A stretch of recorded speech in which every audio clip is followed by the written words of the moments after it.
तो वेलकम मेरी क्लास में, तुम सब क्लास में स्वागत है। सर मैं अकेला तो हूँ। हाँ मतलब मैं क्या है, तुझे रिलेटेबल फील करना था ताकि तेरे को लगे और बच्चे, ठीक है। सर और बच्चे क्यों नहीं है क्लास में? और बच्चे इसलिए नहीं आते क्योंकि मेरी फीस तू जानता ही हाई है। 500 रुपये हाई होते हैं। तो इस लेवल का पढ़ता हूँ ना, 2 दिन में इंग्लिश सीख जाता है, ठीक है। और तेरे को मैं सीखूंगा अच्छे से, 1 महीना तू आ रोज।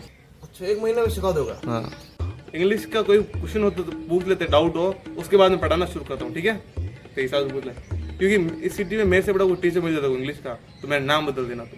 एक डाउट है मेरे पास और 3 क्वेश्चन है। सर डाउट ये है कि आप क्लास खुले में क्यों है इतनी, मतलब पैक क्यों नहीं है? अच्छा क्वेश्चन, ये क्वेश्चन अच्छा है तुम्हारा। देखो क्या है, मैं चाहूँ तो क्लास में फ्लैट है मेरे पास, मेन अच्छा फ्लैट है, मैं वहाँ क्लास लगा सकता हूँ। एसी भी है। क्या है, इससे बच्चे बीमार पड़ते हैं, सेहत पर असर पड़ता है। देखो हरे हरे, ये नेचुरल चीज़, इंसान मजबूत बनता है, ठीक है। और 3 क्वेश्चन क्या है तुम्हारे ग्रामर के, ये बता दो मुझे जल्दी। ग्रामर के 3 क्वेश्चन है के लाया हूँ मैं। पहला क्वेश्चन ये है कि what are the most common grammar mistake made my English learner and how can they be avoided? बहुत ही सही सवाल है तेरा, बहुत ही सिंपल, बहुत ही आसान। इतना आसान सवाल क्यों पूछते हो यार तुम लोग? और सर सिंपल है, जवाब तो दो ना। अरे हाँ वही कर रहा हूँ, तेरे को जल्दी बहुत है, शादी में जाना क्या किसी की? सर नहीं है। बहुत ही सिंपल है ये।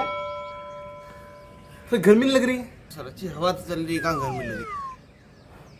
हाँ मौसम तो अच्छा है, मतलब हवा चल रही है, मौसम भी अच्छा है ना। मौसम तो अच्छा है, पर उत्तर तो दो क्या? इसका सवाल, हाँ बहुत बहुत सही सवाल पूछे, इसका जवाब बहुत सिंपल है, लेकिन इसका मैं जवाब लास्ट में दूंगा, ठीक? क्या है कि तू मतलब ये लास्ट में दूंगा, अब सेकंड सवाल पहला पूछ ले। ठीक है पूछता हूँ। Explain the difference between simple, compound and complex sentence with example. इतने अच्छे, बहुत अच्छा सवाल है, लेकिन बड़े बड़े सवाल ला कहाँ से रहा है तू यार? इसमें है तो अब मैं क्या करूँगा? इसका आंसर बहुत सिंपल है, बहुत सिंपल, इसलिए तू करके लेकर आया है, क्योंकि सिंपल सवाल के आंसर मैं दूंगा तो मैं इंसर्ट होगी। ये कुछ मुश्किल सवाल लाया, मेरे लेवल के सवाल लेकर आया, ऐसे सवाल, ऐसे थकेले सवाल लेकर आ रहे हो तुम मेरे लिए। नहीं नहीं, कुछ ऐसा सवाल बहुत मुश्किल तुम्हें इंसर्ट कराई इससे ऐसे। भी मुश्किल। हाँ ये सिंपल सवाल करके तुम्हें इंसर्ट कराई है, तो जवाब तू ढूंढ के लाएगा, समझा?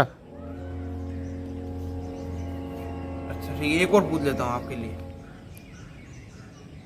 What is the difference between calls and sentence? Example with example. ये सवाल अच्छा था, मुश्किल था। तो देख, इस सवाल में तूने देखा डिफरेंस का मतलब क्या होता है, समझा तू? तो हिंदी, हर चीज का हिंदी में देखो, डिफरेंस यानी भेद तो किसके अंदर करना नहीं चाहिए। सर मैंने समझा? सेंटेंस का सवाल नहीं पूछा, सेंटेंस का सवाल नहीं पूछा है, मैंने पूरा उत्तर पूछा है। अरे पूरी बात तो सुन ले, पूरी। तो ये है डिफरेंस कर, किस सवाल में डिफरेंस आ जाए, यानी कि भेद, मतलब भेदभाव किसके अंदर करना नहीं चाहिए। कोई भी सवाल डिफरेंस भेदभाव आ जाए वो सवाल करना नहीं चाहिए, क्योंकि भेदभाव करना बुरी बात है, समझा तू? सर अब ये तो पता चल गया आपको इंग्लिश नहीं आती, पर हिंदी भी ढंग से आती है आपको। बदतमीजी कर रहा है तू, ठीक है? बदतमीजी मैं कर रहा हूँ। 500 रुपये लेकर और मुझको पढ़ा रहा है। टीचर पे हाथ उठाना गलत बात है।